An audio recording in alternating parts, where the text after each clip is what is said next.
সাহাবাদের জিন্দেগি যদি দেখেন, নবীর একজন সাহাবীর জীবনী শোনাই। সাহাবী রাসূল হযরত আব্দুল্লাহ ইবনে হুযাইফা রোম দেশে মুসলমানদের হলো কয়েকজন সেনাপতিকে সৈন্যকে রোমানরা ধরে নিয়ে গেল রোম দেশে। রোমান সম্রাটের কাছে জানানো হলো, সম্রাট, আমাদের বন্দীদের মধ্যে একজন রাসূলের সাহাবী আছে, তার নাম আব্দুল্লাহ ইবনে হুযাইফা রাদিয়াল্লাহু তাআলা আনহু। তো রোম সম্রাট চিন্তা করলেন, চিরজীবন আমরা মুসলমানদের সাথে হেরে গেলাম, কোনোদিনও সাহাবীদের সাথে আমরা বিজয় অর্জন করতে পারি নাই, তাহলে এই মুসলমান সাহাবীকে আমাকে দেখতে হবে, তাদের ঈমান কেমন, বেশভূষা কেমন, তাদের চাল চলন কেমন, কথাবার্তা কেমন, আমার জানা দরকার। রোম সম্রাট বললেন, তাহলে আমার রাজ দরবারের সামনে, আমার সিংহাসনের সামনে মুসলমান বন্দীদেরকে নিয়ে আসা হোক। মুসলমান বন্দীদেরকে নিয়ে আসা হলো। মুসলমান বন্দীদেরকে নিয়ে আসার পরে রোম সম্রাট বলল, আপনাদের মধ্যে আব্দুল্লাহ ইবনে হুযাইফাকে।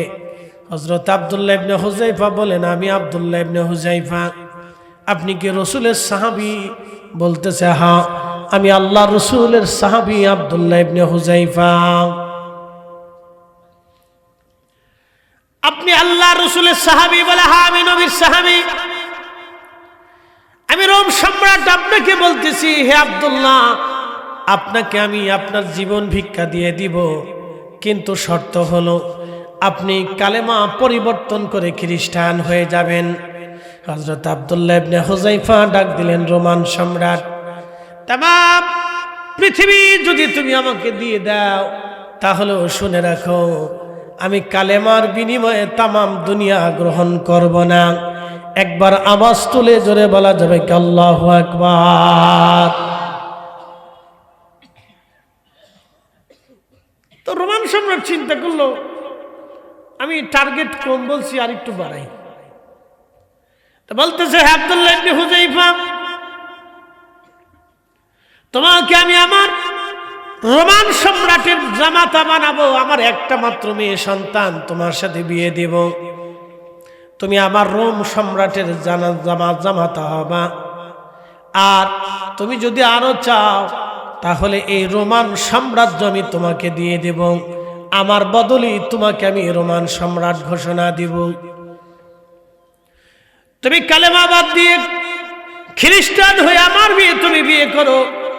নবীজির সাহাবী ডাক দিলেন, হে আব্দুল্লাহ ইবনে হুযাইফা, এরে রোম সম্রাট, শুনে রাখো, আমি রাসূলুল্লাহর সাহাবী। এই জমিনে এসেছিলাম জীবন বিলিয়ে দিয়ে কালেমার পতাকা উড্ডীন করার জন্যে। তোমার সামান্য প্রলোভনে পড়ে তুমি ভাবতেছ আমি রাসূলের সাহাবী, আমি আমার ঈমান আর জিন্দেগি বরবাদ করে দেই। এরে বেটা রোম সম্রাট, আমি আসছিলাম জীবন দেওয়ার জন্য, তুমি যদি চাও আমার জীবন নিয়ে নিতে পারো।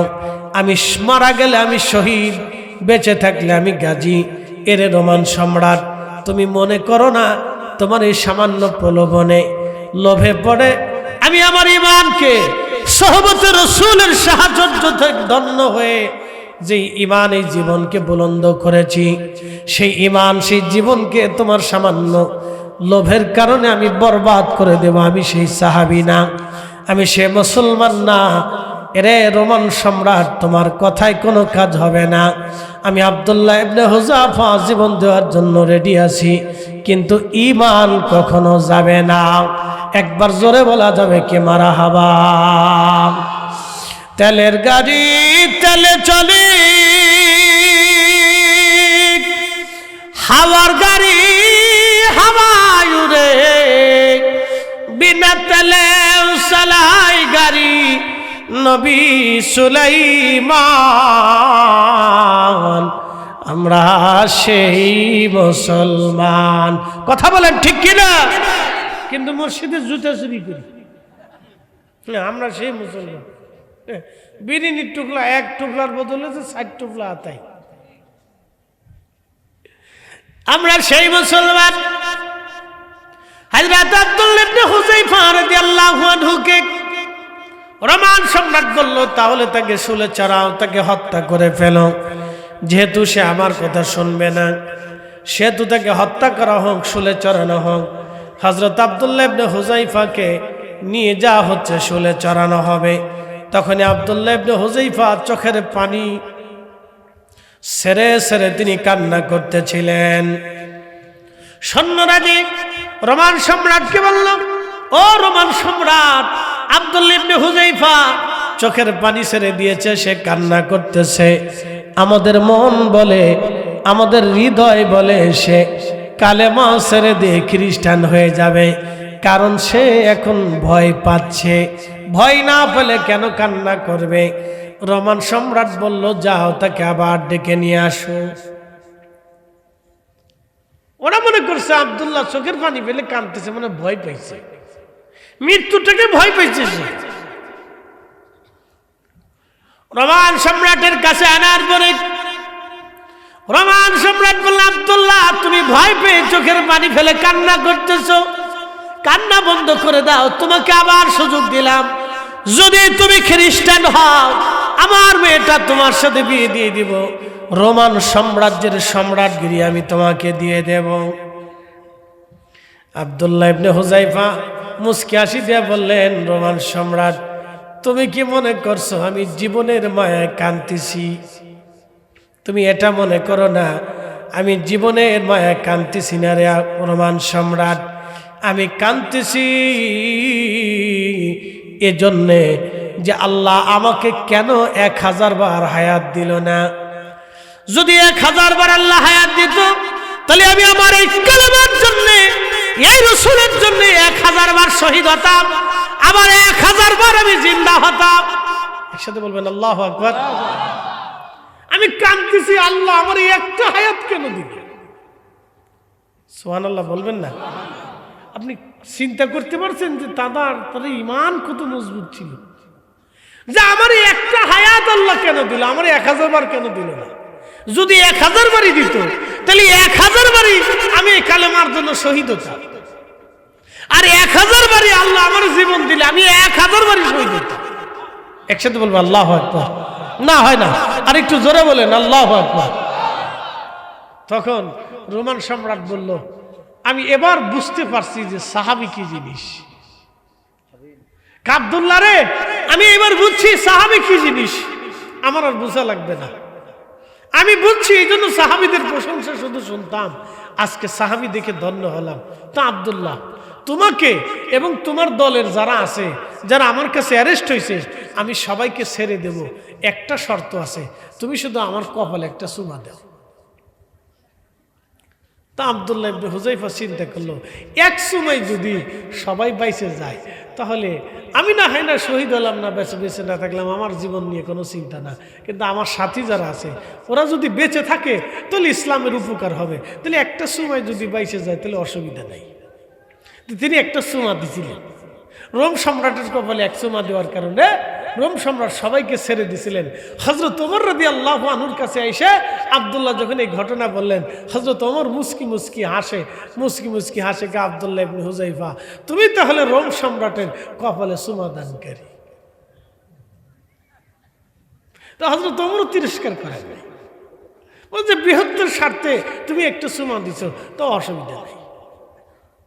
তো মাঝে মধ্যে হযরত ওমর তার নিয়ে ঠাট্টা করতেন আর শরম দিতেন, তুমি না রোম সম্রাটের কপালে চুমা দিছিলে। বুঝতে পারছেন? তো প্রিয় উপস্থিতি, সাহাবীরা এরকম একই ঈমানের অধিকারী ছিলেন। আমাদের এরকম ঈমান ইয়াকিনের অধিকারী হতে হবে। আমরা মুসলমান, নীতিতে মুসলমান হতে হবে, ঈমানে মুসলমান হতে হবে, নীতিতে মুসলমান হতে হবে, নীতিতে মুসলমান হতে হবে। আমি নবী না চিনিলাম, কি যে ভুল করিলাম, আমি নবী না চিনিলাম, কি যে ভুল করিলাম, ভস্মে ঢালিলাম ঘি, মানুষ হইয়া ভবেতে আসিয়া মানুষের করিলাম কি। মানুষ হইয়া ভবেতে আসিয়া মানুষের করিলাম কি। বন্ধু আমার, এই যে আদলের কথা বললাম, ন্যায়ের কথা বললাম, এই ন্যায়ের জন্য পৃথিবীতে আর একজন মানুষ জীবন দিয়েছিলেন, তিনি হযরত ইমাম হুসাইন। একসাথে জোরে বলবেন আল্লাহু আকবার। তিনার নাম কি? ইমাম হুসাইন। এই ন্যায়ের জন্য জীবন দিয়েছিলেন, এই হকের জন্য তিনি জীবন দিয়েছিলেন। ন্যায় প্রতিষ্ঠিত করতে যাইয়া মিথ্যার সামনে তিনি মাথা নত করেন নাই, জালিমের সামনে তিনি মাথা নত করেন নাই, বেঈমানের সামনে তিনি মাথা নত করেন নাই। তিনি আওলাদে রসুল ইমাম হুসাইন রাদিয়াল্লাহু আনহু, এই ন্যায়ের জন্য তিনি জীবন দিয়েছিলেন। আমি রসুলের একজন সাহাবীর জীবনী বললাম, এখন ইমাম হুসাইনের জীবনী আপনাদের সামনে তুলে ধরতেছি, খুব মনোযোগ দেন। এই ন্যায়ের জন্য ইমাম হুসাইন জীবন দিলেন। আহা, খুব মনোযোগ দিবেন। তিনি সেই মহান ব্যক্তি যিনি কারবালার প্রান্তরে, আজও ফরাত নদীর তীরে সেই কারবালার মাঠ আছে, যেখানে হযরতে আব্বাস সালামদারের মাজার আছে, হযরত ইমাম হুসাইনের মাজার আছে। আগামী মে, জুন, জুলাইতে ইনশাআল্লাহ আমি জিয়ারতে যাব, দোয়া করবেন। খুব মনোযোগ দিবেন। কারবালাতে যাব, জিয়ারত করার জন্য আমার নিয়ত আছে। ভাই আমার, আল্লাহ পৃথিবীর বহু দেশে আমাকে নিয়েছেন, আরো কয়েকটা স্থানে ঘোরার পরে আমার অনেক মনের আশা ইনশাআল্লাহ পড়া হবে, দোয়া করবেন। প্রিয় উপস্থিতি, এই ইমাম হুসাইন রাদিয়াল্লাহু আনহু ফরাতের তীরে তিনি শুয়ে আছেন। এই ন্যায়ের জন্য, হকের জন্য, ইনসাফ প্রতিষ্ঠিত করতে যায় তিনি শহীদ হয়েছিলেন। একবার আওয়াজ তুলে জোরে বলেন আল্লাহু আকবার। হযরত ইমাম হুসাইন কারবালাতে শহীদ কিভাবে হলেন তিনি অনেক লম্বা ওয়াজ, মূল আলোচনার দিকে যদি চলে যায় তাহলে অনেক সময় চলে যাবে। শুধু এতটুকুন বলে যাই, আল্লাহ নবী বলেছিলেন, হালাকাতু উম্মতি আলা ইয়াদাই গিলমাতিন মিন কুরাইশ, রাওয়াহুল বুখারী। আমার উম্মত ধ্বংস হয়ে যাবে কুরাইশ বংশের এক যুবকের মাধ্যম দিয়ে, আমার উম্মত ধ্বংস হয়ে যাবে। সহিহ বুখারীতে হাদিস খানা লিখলেন ইমাম বুখারী। হাদিসের ব্যাখ্যা করেছেন শারহে বুখারীতে আল্লামা ইমাম হযরত আসকালানী, ফাতুহুল বারী শারহে বুখারী। শারহে বুখারীতে হযরত ইমাম হযরত আসকালানী আশ-শাফিঈ তিনি ব্যাখ্যা করতে গিয়ে লিখলেন, তাহলে সেই কুরাইশ বংশের যুবকের নাম কি, কি বা তার পরিচয় হবে? কিন্তু এই হাদিস বর্ণনা করেছেন হযরত আবু হুরায়রা। আবার হযরত আবু হুরায়রা যখন বাজারে বাজারে ঘুরতেন, যেমন ঘুরতে ঘুরতে ঘুরতে ঘুরতে আপনাদের এলাকার কোন এক বাজারে আসলেন, মদিনার কোন বাজারে গেলেন আবু হুরায়রা। মদিনার কোন বাজারে যায় তিনি দোয়া করতেন, আল্লাহুম্মা লা তুদরিকনি সানাতুস সিত্তিন ওয়ালা ইমারাতুস সিবিয়ান। আল্লাহ, 60 হিজরির যুবকের শাসন থেকে তুমি আমাকে বাঁচাও। আল্লাহুম্মা লা তুদরিকনি সানাতুস সিত্তিন ওয়ালা ইমারাতুস সিবিয়ান। আল্লাহ, 60 হিজরির যুবকের শাসন থেকে তুমি আমাকে বাঁচাও। আল্লাহ, 60 হিজরির যুবকের শাসন থেকে তুমি আমাকে বাঁচাও। ইমাম হযরত আসকালানী বললেন, 60 হিজরিতে যিনি ক্ষমতায় বসেছিলেন তার নাম ইয়াজিদ, এবং হযরত আবু হুরায়রা রাদিয়াল্লাহু আনহু যিনি মুহাদ্দিস সাহাবী ছিলেন। এই উম্মতের মধ্যে সবচেয়ে বেশি যিনি হাদিস বর্ণনা করেছেন তিনি হযরত আবু হুরায়রা রাদিয়াল্লাহু আনহু। তিনি মুহাদ্দিস সাহাবী, সাহাবীদের মধ্যে তিনি বেশি হাদিস বর্ণনা করেছেন। হযরত আবু হুরায়রা 5000-এর উপরে হাদিস বর্ণনা করেছেন একা। খুব মনোযোগ দিবেন। তিনি দোয়া করতেন, আল্লাহুম্মা লা তুদরিকনি সানাতুস সিত্তিন ওয়ালা ইমারাতুস সিবিয়ান। আল্লাহ, 60 হিজরির যুবকের শাসন থেকে তুমি আমাকে বাঁচাও। 59 হিজরিতে তিনি মারা গিয়েছিলেন। 60 হিজরিতে যিনি ক্ষমতায় বসেছিলেন তার নাম ইয়াজিদ। আজকে যারা ইয়াজিদের প্রশংসা গায় তারা মূলত এই হাদিসগুলি জানে না, জানলেও হয়তো বুঝে না, বুঝলেও হয়তো মানে না। যার ফিতনা থেকে বাঁচার জন্য নবীর একজন দামি সাহাবী আল্লাহর দরবারে বারবার দোয়া করতেন, তাহলে বুঝেন তো তার ফিতনা কত ভয়াবহ ছিল। কি কথা কর না কেন? তার ফিতনা কত ভয়াবহ ছিল। তার ফিতনার বিরুদ্ধে জিহাদ করেছিলেন হযরত ইমাম হুসাইন। যদি ইমাম হুসাইন বেহক হয় তাহলে ইয়াজিদ হক হবে, আর ইয়াজিদ যদি বেহক হয় তাহলে ইমাম হুসাইন হক হবে। আর আকাশ ভেঙে গেলেও, পৃথিবী পুড়ে গেলেও হযরত ইমাম হুসাইন কখনো বেহক হতে পারে না। কি আপনাদের বিশ্বাস আছে না? কি কথা কর না কেন? বিশ্বাস আছে না? এখানে হক বেহকের মাসালা, ইনসাফ বে ইনসাফের মাসালা। এখানে ইনসাফ বে ইনসাফের মাসালা।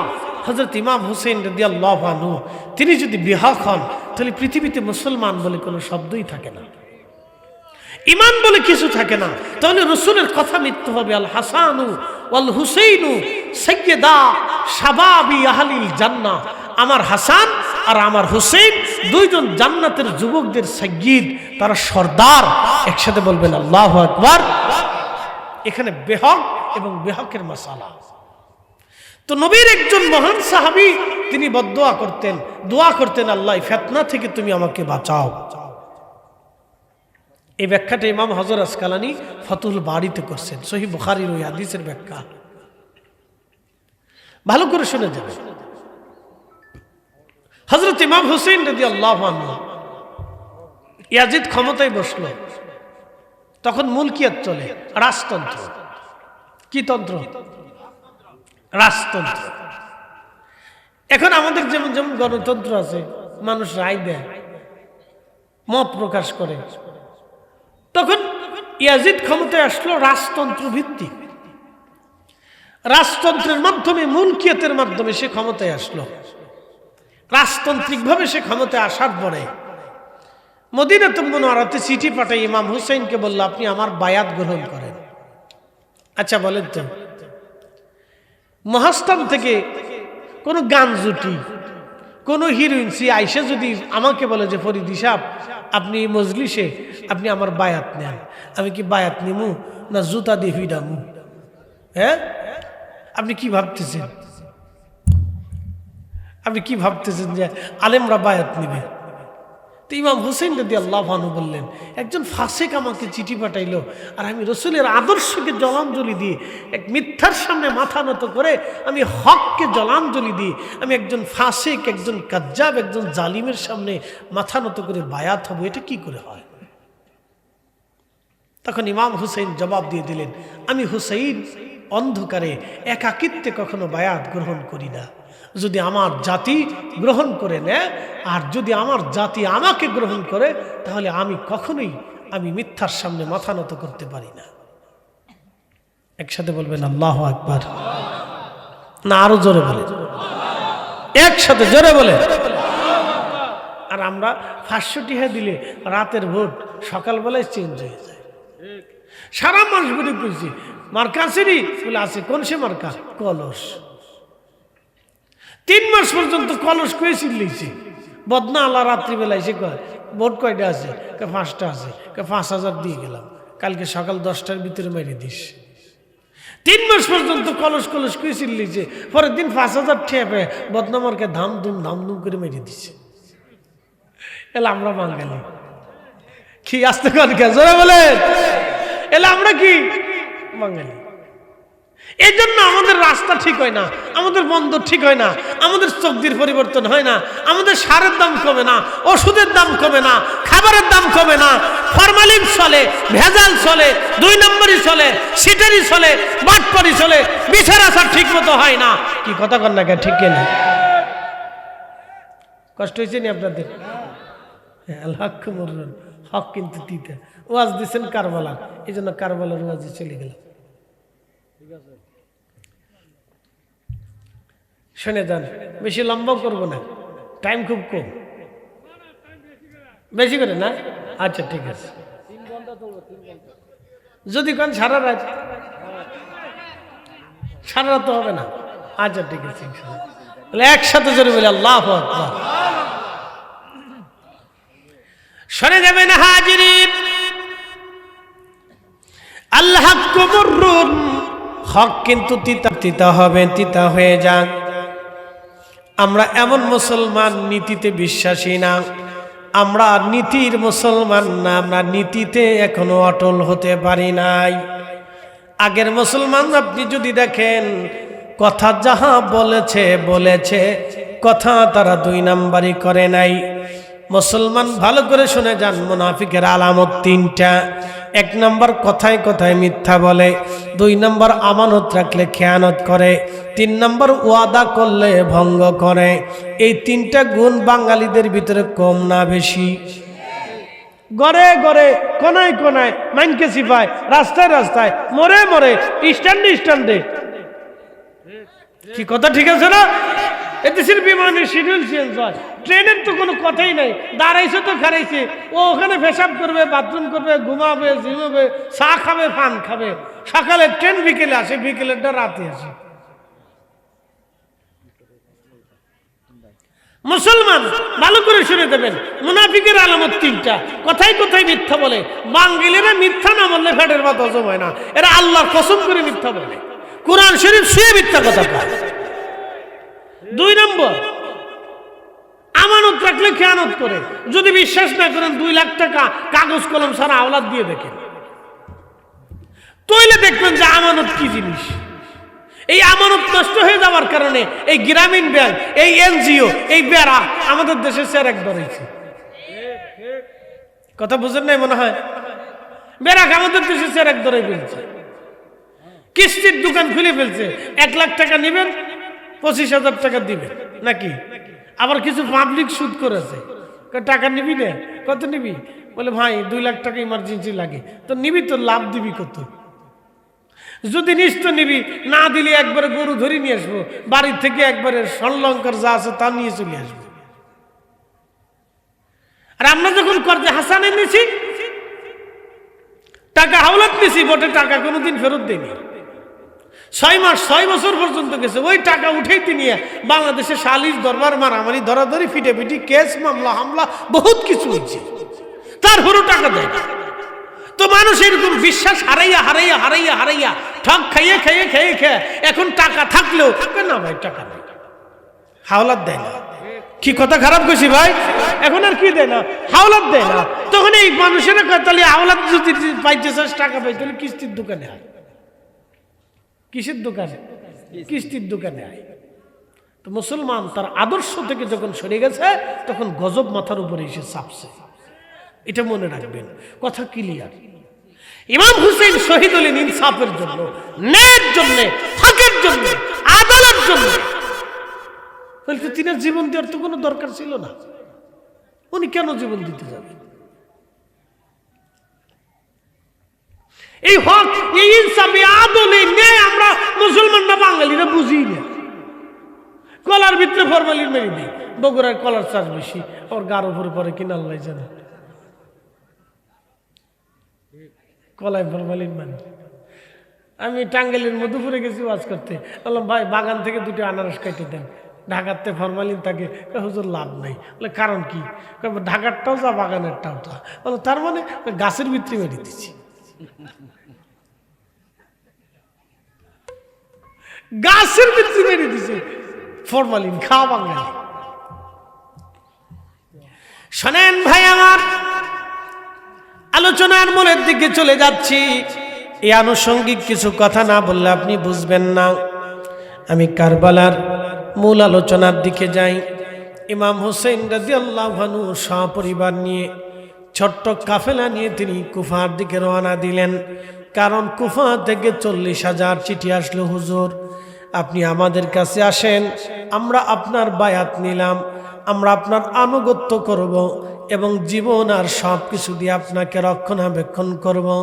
এই ইনসাফ প্রতিষ্ঠিত করতে আমরা আপনার সাথে, আপনার ডানে বামে পিছনে থেকে আমরা মিথ্যার সাথে লড়াই করব। কুফার মানুষেরা ওয়াদা করলো, ইরাকের মানুষেরা চিঠি লিখে ওয়াদা করলো। সেই ওয়াদা শুনিয়া ইমাম হুসেইন রাদিয়াল্লাহু আনহু মক্কাতুল মুকাররমা থেকে মাত্র 72 জন পুরুষ, 30 জন নারী নিয়ে মোট 100 সদস্যের একটা ছোট্ট কাফেলা নিয়ে রওনা করলেন। সুদূর পথ পাড়ি দিতে দিতে দিতে দিতে বর্তমান কারবালার প্রান্তরে তিনি পৌঁছায় গেলেন। কারবালা যখন পৌঁছাইলেন ৭ই মুহররম কারবালায় পৌঁছানোর পরে ইয়াজিদি সৈন্যরা সুদূর ওই যে আপনার কুফানগর থেকে ২০০০ সৈন্য এসে পোড়া কারবালা ঘিরে ফেলল। এরপরে সৈন্য বাড়তে বাড়তে বাড়তে বাড়তে ২২,০০০ সৈন্যের বিরাট একটা কাফেলা পুরা কারবালা ইমাম হুসাইনকে ঘিরে ধরল। ওই ২২,০০০ সৈন্যের যিনি প্রধান সেনাপতি ছিলেন, নাম শুনলে আপনারা আশ্চর্য হবেন, তার নাম আমর বিন সাদ। আমর বিন সাদ হযরত সাদ বিন আবি ওয়াক্কাস রাদিয়াল্লাহু আনহুর কলিজার টুকরা ছেলে।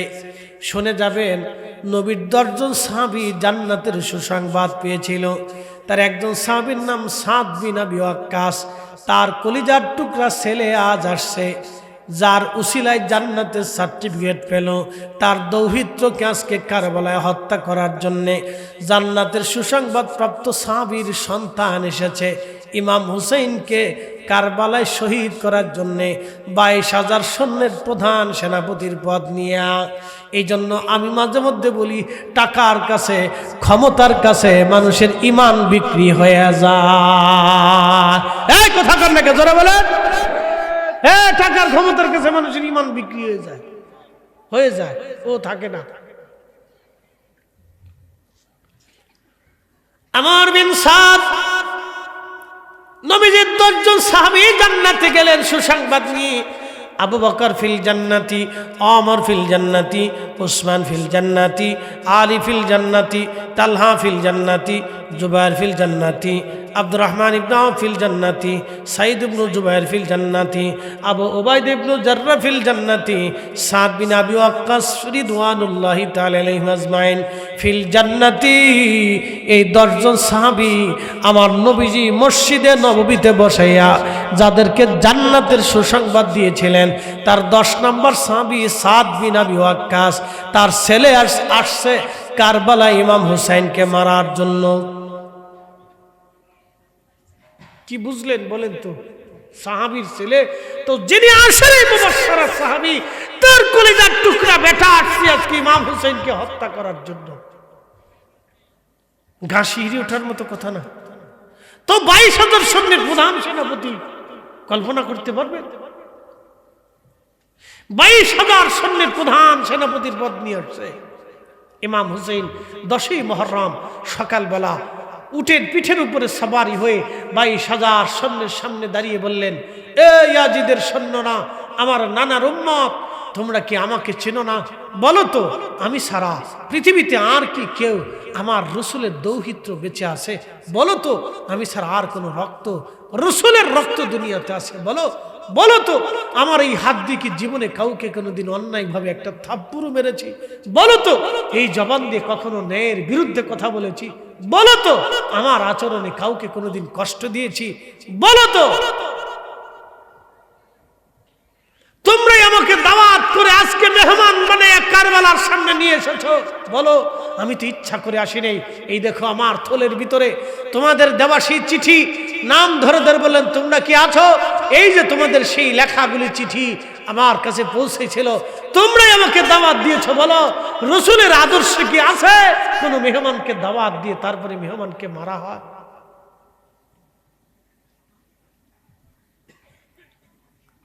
আহা, সেই দিন তাদের হৃদয় বিগলিত হয় নাই।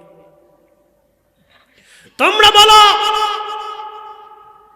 তোমাদের ভিতরে যদি আমার নানার কোন সাহাবী জিন্দা থাকে, তাহলে আমার নানা কি বলেন, আল হাসান ওয়াল হুসাইনু সাইয়্যিদা শাবাবি আহলিল জান্নাহ, আমার ভাই হাসান আর হুসাইন দুইজন জান্নাতি যুবকদের সর্দার। আমার নানা কি বলে নাই? তোমাদের ভিতরে কি কোনো রাসূলের সাহাবী নাই? তো জিজ্ঞেস করো। হৃদয় বিগলিত হয় নাই। তোমরা বলো, আমি কি হকের উপরে আছি না বেহকের উপরে আছি? তোমরা বলো। সেদিন তারা চুপ হয়েছিল। ঠিক তখনই সেনাপতি আমর বিন সাদ, আহা, বর্ষা হাতে নিয়ে বর্ষা নিক্ষেপ করলেন হযরত ইমাম হুসাইন রাদিয়াল্লাহু আনহুর দিকে। বর্ষা ছুড়ে দিয়ে বললেন, হুসাইন সাক্ষী থাকো, আমি তোমার দিকে প্রথম বর্ষা নিক্ষেপকারী। হযরত ইমাম হুসাইন রাদিয়াল্লাহু আনহু রণকৌশল দিয়ে বর্ষা ফিরাই বললেন, আমর বিন সাদ, আমি সাক্ষী থাকলাম কিয়ামতের ময়দানে তুমি আমার রসুলের সামনে দাঁড়াবে, আমি আমার রসুলের সামনে দাঁড়াবো। সেই দিন আল্লাহর দপ্তরে মালিক ইয়াউমিদ্দিন, বিচার দিবসের যিনি মালিক, তার সামনে বিচার ফয়সালা হবে। তুমি প্রথম আমার দিকে বর্ষা নিক্ষেপকারী। হে আমর বিন সাদ, তোমার পিতা যদি আজ বেঁচে থাকতো তাহলে কি জবাব তুমি দিতে বলো তো? বুঝতে পারছেন? আমরা বাঙালিরা হচ্ছি ও শুধু কি বলে সাজন্য মুসলমান, জবানে মুসলমান, কাজে মুসলমান, নীতিতে মুসলমান না। আমরা নীতিতে মুসলমান না। নীতির মুসলমান বাংলাদেশে খুব অভাব। টুপি মাথায় দিয়ে যে জাতি মসজিদের যায় নামাজে বসে মিছে কথা কয়, মসজিদ থেকে নামাজ পড়ে আইসে ঘুষ খায়, ঘুষ খাইয়ে যাইয়ে তারপরে নামাজ পড়ে। কি কথা কর না জোরে বলেন, এই মুসলমান। এটা কি ওয়াজ শোনাবেন আপনি? এদেশে হাজার হাজার ওয়াজ হয়, লক্ষ লক্ষ ওয়াজ হয় প্রত্যেক বছরে। আমি কত মাহফিল করি জানেন? এই শুধু আপনাদের বগুড়া আসলে 1 পিস করা লাগে, 2 পিসের উপরে যায়। হ্যাঁ, কালকে 2টে মাহফিল, কালকে 5 জোহরে এই পাবনা আমিনপুরে মাহফিল আমার, ওটা হেলিকপ্টারে আসবে। তো রাত্রে আবার উল্লাপাড়াতে, তারপরের জন্য 2টে। আমি সিলেটে মাহফিল করি এক রাতে 5টা, এবছর 6টাও আছে। গত বছর 5টা পর্যন্ত করছি। 3টে 4টের নিচে কোনো মাহফিল আমার প্রত্যেক রাত্রে নেই। কত মাহফিল এদেশে হয়, তারপরেও মসজিদে জুতা চুরি যায় না, যায় না। শুধু আমি করি, বাংলাদেশের সব ঘরানার বক্তারা মাহফিল করে এত ওয়াজ শুনেছে, তারপরে ওয়াজ যায় না। এরা ওয়াজটা শুনে যে মান কিছু 2 বিড়ির ভিতরে ধরে 2 টান দিয়ে একটা দূর, খুব টেনশন ছিল রে হুজুর, জাহান্নামের ভয় দেখেছে, টেনশন ফ্রি করি, টেনশন ফ্রি করে বিড়ি টান দিলে মাথার থেকে ওয়াজ যা আছে সব শেষ, ওয়াজ আর নাই, ওয়াজ শেষ হয়ে গেছে। আর যারা ওয়াজ শোনার দরকার তারা ওয়াজ শোনে না, তারা টাইম পায় না। তারা জুমার দিনে আসে পরে, যায় আগে।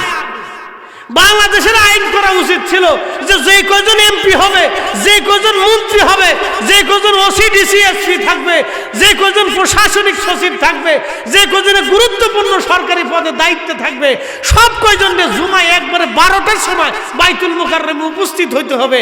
আর বাইতুল মুকাররমের খতিব ওই দিন একবারে সাটাইয়া সাটাইয়া সাটাইয়া সাটাইয়া কাটাইয়া কাটাইয়া সুন্দর করে এগারে শাল্টিং মেরিয়ে মেরিয়ে তারপরে ওয়াজ শিখাবে। এই কাজটা কোন জোরে বলেন, একবারে আইন করে দেওয়া উচিত ছিল। ওদিন বাইতুল মুকাররমে আর কোনো ওয়াজ নাই, খালি ইনসাফের উপর ওয়াজ করতে হবে, ন্যায়ের উপরে ওয়াজ এদেরকে শিখাইতে হবে যে ন্যায় কি জিনিস, এদেরকে বুঝাইতে হবে যাতে চুরি চাপটামি না করে।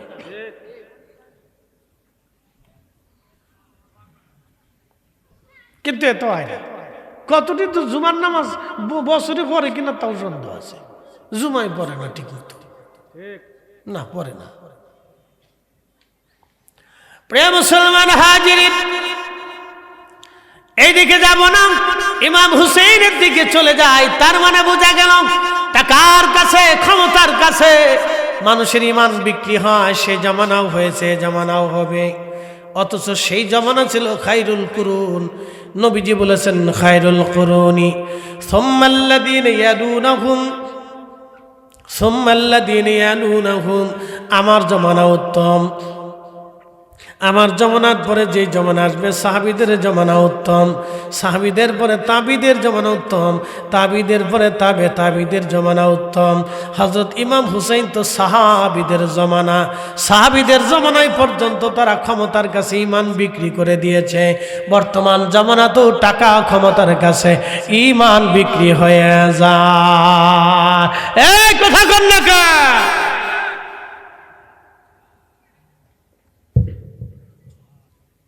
একসাথে চলে বলেন তো আল্লাহু আকবার। ওয়াজ কি চলবে? আপনাদের এদিকে তাবরক ছাড়াই ওয়াজ চলে, এটা ভালো। অনেক জায়গায় তাবরক না দিলে বসে না, সিন্নি নেই জায়গা, বহু জায়গা আছে। আপনাদের উত্তরবঙ্গে দিক দিয়ে ভালো আজকে আছে না? আছে তো এর লেগে তো কিছু কিছু লোক চারপাশ দিয়ে ঘুরতেছে যে লাস্টে যাবে, তো অসুবিধা নেই। ঘুরেন ঘুরেন ঘুরেন, যারা চারপাশ দিয়ে ঘুরতেছেন ঘুরেন, কুয়াশা খেতে থাকেন, পরে এসে তাবরক খেয়ে যায়, ঘুরেন, যাক অসুবিধা নেই, চলুক ইনশাল্লাহ। মুসলমান ভালো করে শুনে যাবেন, হযরত ইমাম হুসাইন রাদিয়াল্লাহু আনহু এই কথা বলার পরে যখন বর্ষা নিক্ষিপ্ত হলো, তখন ইমাম হুসাইন ফিরে চলে আসলেন। মাত্র ৭২ জনে এক কাতারে দাঁড়ানো, ডান পাশে আব্বাস আলামদার, তার মাজার এখনো কারবালাতে আছে, তার মাজার থেকে ফোঁটায় ফোঁটায় পানি বের হয়ে আসে। একসাথে বলবেন আল্লাহু আকবার। আব্বাস আলামদারের মাজার থেকে এখনো চুয়ে চুয়ে পানি আসে, টাইলস দেওয়া, একেবারে দামি টাইলস। আমি সেটা দেখার জন্য যাব, একবারে দামি টাইলস, পৃথিবীর সেরা টাইলস দিয়ে তাদের মাজার নির্মাণ করা হয়েছে। কিন্তু এই টাইলসের ভিতর থেকে পানি চুয়ায় চুয়ায় বের হয়ে আসে। কেন আসে তাও বলে দিব। এই সে আব্বাস আলামদার, যিনি যুদ্ধের ময়দানে যখন সবাই শহীদ হয়ে গেল, একেবারে সবাই শহীদ, হযরত ইমাম কাসেম শহীদ হয়ে গেল, ইমাম আলী আকবর শহীদ, ৭২ জনের ৬৯ জন শহীদ হয়ে গেল। বেঁচে আছেন শুধুমাত্র ইমাম হুসাইন এবং আব্বাস আলামদার আর হযরতে ইমাম আলী আসগর, ৩ জন মাত্র তখন বেঁচে ছিলেন। আব্বাস আলামদার পতাকা হাতে নিয়ে এসে বললেন, ভাইজান, এই যে আপনার পতাকা আপনাকে ফেরত দিয়ে দিলাম, আপনি আমাকে একটা মশক দেন। জয়নুলের কান্নার আওয়াজ আসলে আমার কলিজা বিদীর্ণ হয়। আহা, হযরতে আলী আসগরের কান্নার আওয়াজ আসলে আমার ব্যথা লাগে। হুজুর, পানির মশকটা দেন। আমি পানির মশকটা নিয়ে কারবালা থেকে পানি নিয়ে আসি। হযরত ইমাম হুসাইন বললেন, আব্বাস রে, যদি পানি আনতে যাও তাহলে ওরা তোমাকে শহীদ করে দিবে। আব্বাস আলামদার বললেন, হুজুর, শাহাদাতের নজরানা দেওয়ার জন্যই তো আমি কারবালায় আসছি, আমাকে বিদায় দিয়ে দেন। আহা, বিদায় নিয়ে পানির মশক নিয়ে আব্বাস আলামদার ফোরাতের তীরে গেলেন। হাজার হাজার সৈন্য পানি ঘিরে ধরে দাঁড়িয়ে আছে অস্ত্র সজ্জিত হয়ে। আব্বাস আলামদার ডাক দিলেন, এই ইয়াজিদের সৈন্যরা, তোমরা মুসলমান না তোমরা বেঈমান? ওরা বলল, আমরা সবাই তো মুসলমান। মুসলমান যদি হও, আমি পানির মশক এনেছি। আমার রসুল পরিবারের সন্তানরা 3 দিন পানি তৃষ্ণায় আজ কাতর হয়ে আছে। ছোট্ট শিশু আলী আসগর তো কোনো অপরাধ করে নাই, তোমরা পানি দাও। মহিলারা তো কোনো অপরাধ করে নাই, আমি পানির জন্য এসেছি, তোমরা দয়া করে পানি দাও, তাদের কলিজা ঠান্ডা হবে। ওরা জবাব দিল, আব্বাস আলামদার, তোমার জীবনের মায়া যদি থাকে তাহলে জীবন নিয়ে ফিরে চলে যাও, হুসাইন পরিবারের জন্য এখান থেকে কোনো পানি যাবে না। আব্বাস আলামদার বুঝতে পারলেন যুদ্ধ ছাড়া আর আজকে কোনো ফয়সালা হবে না। হযরত আব্বাস আলামদার রাদিয়াল্লাহু আনহু যুদ্ধের জন্য প্রস্তুতি নিলেন। তিনি চিন্তা করলেন, তলোয়ার ছাড়া এখন আর কোনো ফয়সালা হবে না, তলোয়ার ছাড়া কোনো ফয়সালা হবে না। তিনি যুদ্ধের জন্য প্রস্তুতি নিলেন। যুদ্ধ শুরু হয়ে গেল, প্রচণ্ড যুদ্ধ তিনি শুরু করলেন, প্রচণ্ড জিহাদে। হযরত আব্বাস আলামদার রাদিয়াল্লাহু তাআলা আনহু তিনি এতটা বীর মুজাহিদ ছিলেন। কুরাইশ বংশের বনু হাশিমের সন্তান তিনি, লড়াকু সৈনিক ছিলেন, বীর মুজাহিদ। যুদ্ধ করে করে হাজার হাজার সৈন্যদের ব্যারিকেড ভেঙে একা তিনি শত শত জাহান্নামীকে জাহান্নামে পাঠায়া তিনি কারবালার ফরাত নদীর তীরে পানির মধ্যে ঝাঁপিয়ে পড়লেন। পানির মশক ঢুকাইলেন, মশকের ভিতরে তিনি পানি নিলেন। পানি নেওয়ার পরে 2 হাতের আজল ভরে 2 হাত ভরে ফরাত থেকে পানি উঠাইয়া তিনি পানি পান করবেন। আজকে 3 দিন ধরে তিনিও তৃষ্ণার্ত, কলিজা চৌচির হয়ে গেছে। ঠিক পানি মুখে নিবেন এমন সময় মনে পড়ল আমার আসগর পানির জন্য কান্না করতেছে, আমার জয়নুল পানির আশায় কান্না করে রে। আমি আব্বা সালামদার আজ পানি পান করব না। নবী পরিবারকে পানি না খাওয়াইয়া, আহলে বাইতে রাসূলকে পানি পান না করাইয়া আজকে আমি পানি পান করব না। একবার জোরে বলা যাবে কি মারহাবা। তেলের গাড়ি তেলে চলে, হাওয়ার গাড়ি হাওয়ায় উড়ে, বিনা তেলে চালাই গাড়ি নবী সুলাইমান। আমরা সেই মুসলমান। হযরত আব্বাস সালামদার পানি ছেড়ে দিলেন, পানির মশক নিয়ে ঘোড়ায় চেপে বসলেন। সেনাপতি আমর বিন সাদ ঘোষণা দিল, রে এই পানি যদি ইমাম শিবিরে পৌঁছায়, ইমাম হুসাইন যদি একবার পানি পান করতে পারে রে, তাহলে তোরা কেউ কিন্তু জীবন নিয়ে ফিরে যেতে পারবি না। কারণ আমি তাকে চিনি, তার বাবাকে চিনি, শেরে খুদা আলী। তিনি সেই শেরে খুদা আলী যিনি খাইবরের দুর্গের সিংহের দরজা টেনে ভেঙে ফেলেছিলেন। তার অরুজার সন্তান, তার রক্ত যার শরীরে প্রবাহিত হয়, পানি যদি পান করতে পারে তোরা কেউ জীবন নিয়ে যেতে পারবি না। পানি ঠেকা আব্বাস সালামদারকে ঘিরে ফেলা হলো। একা লড়াই করতেছিলেন, বেঈমানরা পিছন দিক থেকে তার হাতে ডান হাতে আক্রমণ করলো, তলোয়ার দিয়ে ডান হাতখানা কেটে ফেললো। ডান হাত যখন কেটে ফেলে দেয়া হলো, ডান হাত কেটে ফেলার সঙ্গে সঙ্গে আব্বাস সালামদার রাদিয়াল্লাহু আনহু বাম হাত দিয়ে পানির মশক চেপে ধরলেন। বেঈমানের দলেরা বাম হাতের উপরে তলোয়ারে আঘাত করলো, বাম হাত কেটে ফেলে দিল। পানির মশক জমিনের মধ্যে পড়ে গেল। আব্বাস সালামদার ঘোড়ার উপর থেকে লাফ দিয়ে পানির মশক খানা কামড় দিয়ে চেপে ধরলেন। তিনি হাতের মায়া করেন নাই, জীবনের মায়া ছিল তার সবচেয়ে বড় মায়া। বগুড়াবাসী, জীবনের মায়া ছিল তার বড় মায়া। হাতের মায়া করেন নাই, জীবনের মায়া করেন নাই, ইশকে রাসূলের মায়া তার জীবনের সবচেয়ে বড় মায়া ছিল। সেই দিন আব্বাস সালামদার পানির মশকখানা কামড় দিয়ে ধরে একটা দৌড় মেরেছিলেন। এমন সময় বেঈমানেরা বর্ষার আঘাত করে, তীরের আঘাত করে আব্বাস সালামদারকে একেবারে ক্ষত বিক্ষত করে দিল। পড়ে গেলেন আব্বাস সালামদার জমিনের মধ্যে। পড়ে যাওয়ার পরে শহীদ হয়ে গেলেন, ক্ষত বিক্ষত লাশ পড়ে আছে জমিনে। পানির মশকখানা তারা নিয়ে বর্ষা দিয়ে আঘাত করে করে পানির মশক ছিদ্র করে পানিগুলি কারবালার ধুলাবালির মধ্যে তারা মিশিয়ে ফেলল। ইমাম হুসাইন রাদিয়াল্লাহু আনহু তাবুত থেকে বের হয়ে আসলেন।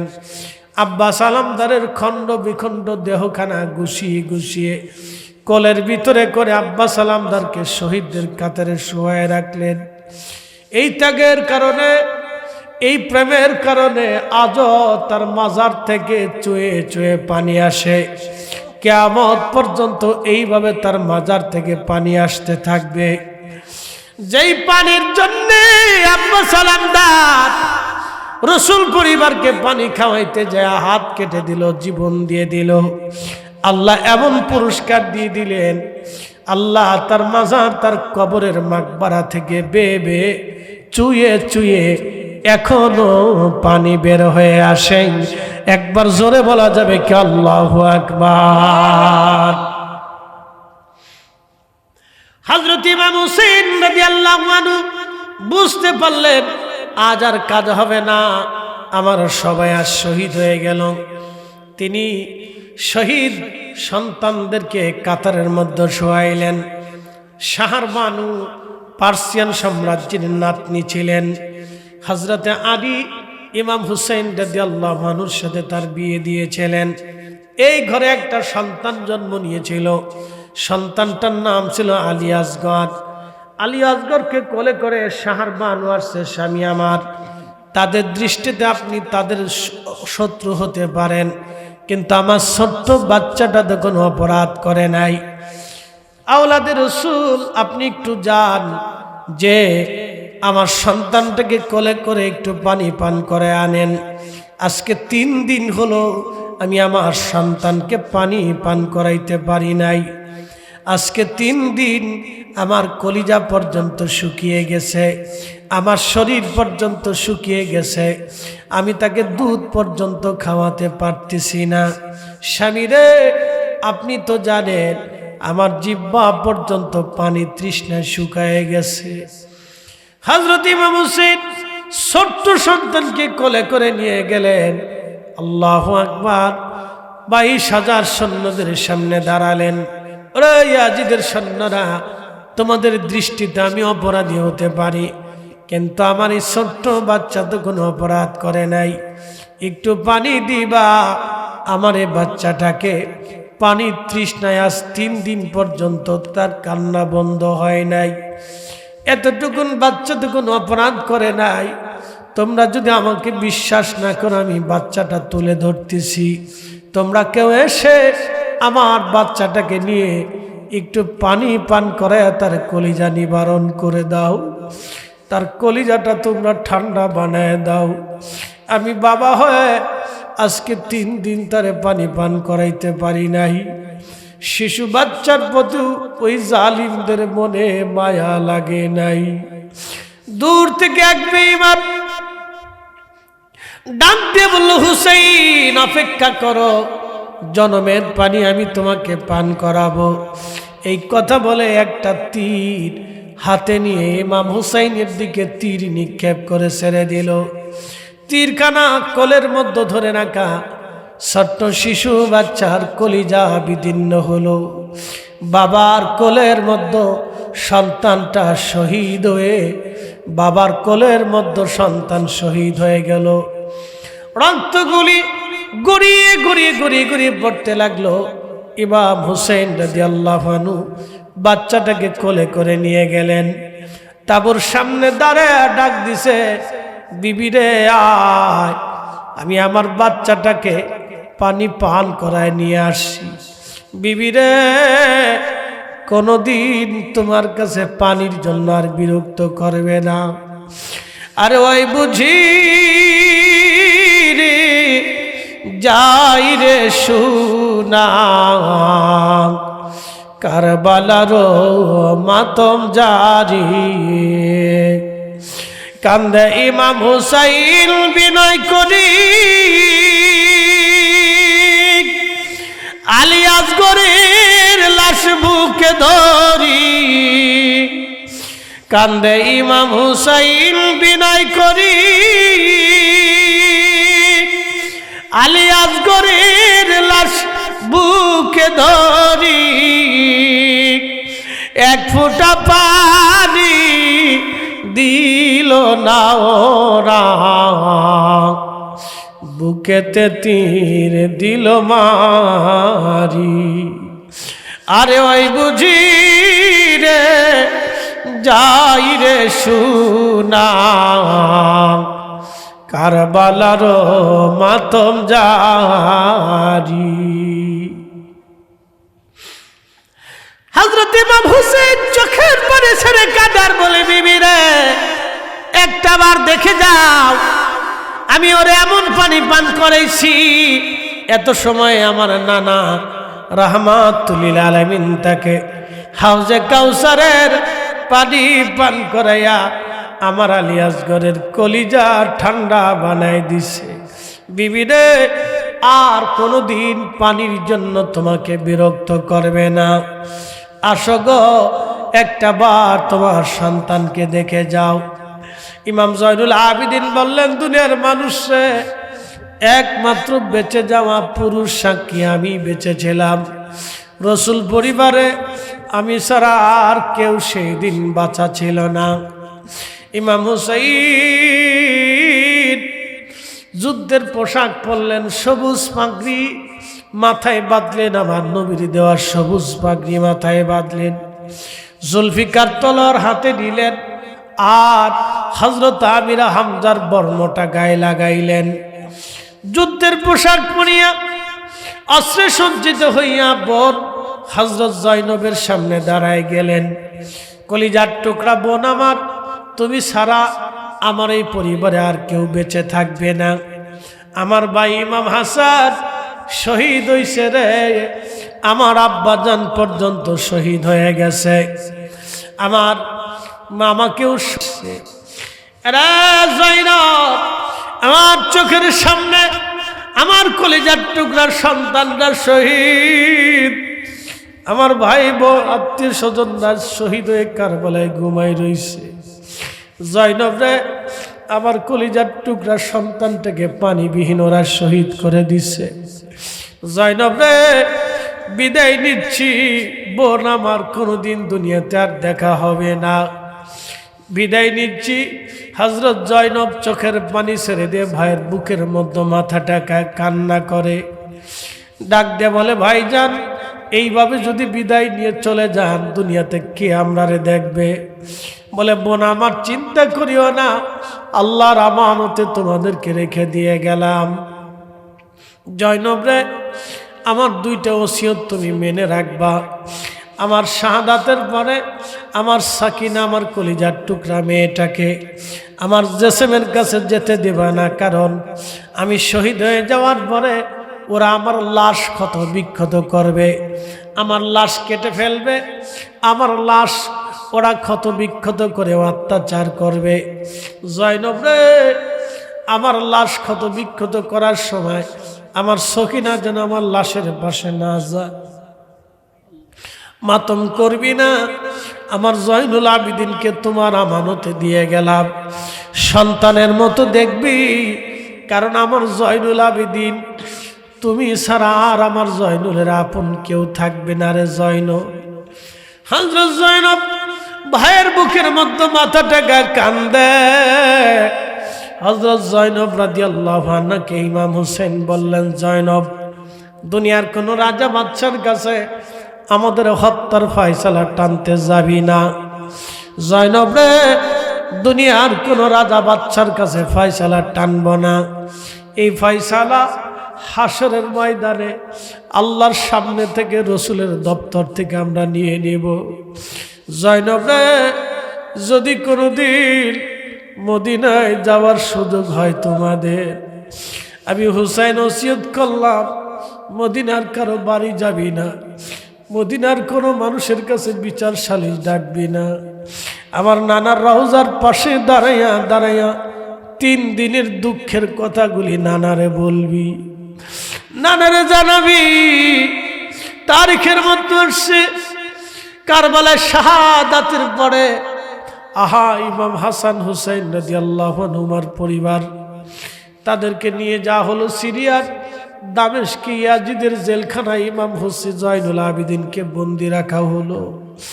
ইমাম জয়নুল আবিদিন জেলখানার ভিতরে বসে বসে কাঁদতেন, ইয়া রাহমাতাল লিল আলামিন আদরিকলি জয়নুল আবিদিন মাহমুদ সুয়াইদিল জালিমিন ইলমান কাবিল মাজদাহামি ইয়া রাহমাতাল লিল আলামিন। নবীজি আপনার জয়নুল আবিদিন জালিমের জেলখানায় বন্দী হয়ে আছে। হুজুর আপনার কলিজার টুকরা জয়নুল আবিদিন জালিমের জেলখানায় আজ বন্দী হয়ে আছে, আপনি আমারে দেখে যান, জালিমরা আমারে জেলখানার মধ্যে বন্দী করে রাখছে। জেলখানার থেকে বের করে ইয়াজিদ যখন তাদেরকে মদিনায় পাঠাইছিলেন, হযরত জয়নব রাদিয়াল্লাহু আনহা চাদর টেনে দিলেন, চাদর টেনে দিয়ে একেবারে শরীরটাকে আবৃত করে নবীজি রওজার অদূরে দাঁড়িয়ে গেলেন। ইমাম জয়নুল আবিদিন রওজা শরীফের পাশে যায় নবীজিকে সালাম দিলেন। ওই সময় মদিনার হাজার হাজার মানুষ মদিনার বিভিন্ন জায়গা থেকে দৌড়ায় দৌড়ে আসতেছিল। রসুল পরিবার মদিনার মধ্যে ফিরে আসছে। সবাই বলে শহীদ, শুধু জয়নুল আবিদিন নাকি বেঁচে আছে। ইমাম জয়নুল আবিদিন রওজা শরীফের পাশে দাঁড়ায় নবীজিকে সালাম দিলেন। চোখে পানি, বুক ভরা বেদনা, স্বজন হারা ব্যথা নিয়ে ইমাম জয়নুল আবিদিন সালাম দিলেন, আসসালামু আলাইকা ইয়া রাসূলুল্লাহ, আসসালাতু আসসালামু আলাইকা ইয়া হাবিবাল্লাহ, এইভাবে যখন সালাম দিলেন মদিনার মানুষ ডুকরিয়ে ডুকরিয়ে কেঁদে উঠল। ইমাম জয়নুল আবেদিন যখন কারবালার ঘটনাগুলি বলতেছিলেন, ঠিক মদিনার মানুষ অস্থির হয়ে চিৎকার মেরে মেরে কান্না করতেছিল। সেই দিন দুঃখের কথাগুলি ইমাম জয়নুল আবেদিন বলতেছিলেন। তার ভাই আলী আকবর কিভাবে শহীদ হলো, ইমাম কাসেম কিভাবে শহীদ হলো, আলী আসগর কেমনে শহীদ হলো, তাদেরকে নির্মমভাবে জেলখানায় কিভাবে রাখা হলো, দাসীবাদীদের মতো তাদেরকে ঘোড়ায় চড়ায় চড়ায় কুফা আর সিরিয়ার অলি গলি দিয়ে তাদেরকে ঘোরানো হয়েছিল, সব বলল। এইভাবে যখন নবীজি রওজা শরীফের পাশে দাঁড়ায় জয়নুল আবেদিন কষ্টের কথাগুলি বলতেছিলেন। মদিনার এমন মানুষ নাই রে যেই মানুষ সেই দিন চোখের পানি ফেলে ফেলে না কেঁদেছিল। মুসলমান, পৃথিবীর নিকৃষ্ট জুলুম রাসূল পরিবারের সাথে করা হয়েছে, নিকৃষ্ট জুলুম নবী পরিবারের সাথে করা হয়েছে। পৃথিবীর নিকৃষ্ট জুলুম আমার রাসূল পরিবারের সাথে করা হয়েছে। এ নবীর উম্মত, এই উম্মতের জন্য নবীজির দন্ত শহীদ হলো। আমার নবীজির চাচা শহীদ হয়ে গেল, নবীজির চাচাতো ভাই শহীদ হয়ে গেল, তিনার কলিজার টুকরা জামাতা শহীদ হয়ে গেল, দুইটা কলিজার টুকরা দৌহিত্র শহীদ হয়ে গেল। পুরা পরিবারের আওলাদরা এই উম্মতের জন্য তারা শহীদ হয়ে গেল। আমরা উম্মত নবীজিকে কিছুই দিতে পারি নাই, আমরা উম্মত রসুলকে কিছু দিতে পারি নাই, কিছুই আমরা দিতে পারি নাই, আমরা কিচ্ছু দিতে পারি নাই। আমরা যে তার আদরের উম্মত, কয়দিন কেন্দেছি। রসুল আমার আল্লাহর হাবিব, আখেরি নবী, আমরা যে তার আদরের উম্মত, কয়দিন কেন্দেছি। আমরা যে তার আদরের উম্মত, উম্মতের করলাম কি। বগুড়াবাসী, এখনই সময়, এই সময়ের ভেতরেই আমাদেরকে তওবা করে ফিরে আসতে হবে। সময় আমাদের কম, মৃত্যুর ঠিকানা যে কোনো সময় আসতে পারে, যে কোনো সময় বিদায়ের ঘন্টা ধ্বনি বেজে যেতে পারে। এখনই সময়, সময় আমাদের কম। আল্লাহ আমাদেরকে রসুলের আদর্শ মেনে চলার, নবীর ইশক দিয়ে কলিজা জিন্দা বানাইবার তৌফিক আল্লাহ দান করুন। আওয়াজ তুলে জোরে বলেন আমিন। একটু জবান খুলে আওয়াজ তুলে বলেন আল্লাহ আল্লাহ আল্লাহ আল্লাহ আল্লাহ আল্লাহ আল্লাহ আল্লাহ আল্লাহ। আখেরি সালাম লওয়ান, আখেরি সালাম লওয়ান, ওকে নানা জান আপনা দি হুসাইন যায় কারবালার ময়দান। আল্লাহ আল্লাহ। কারবালার ময়দানে যাইয়া আয়া দিব গলা কাটাইয়া,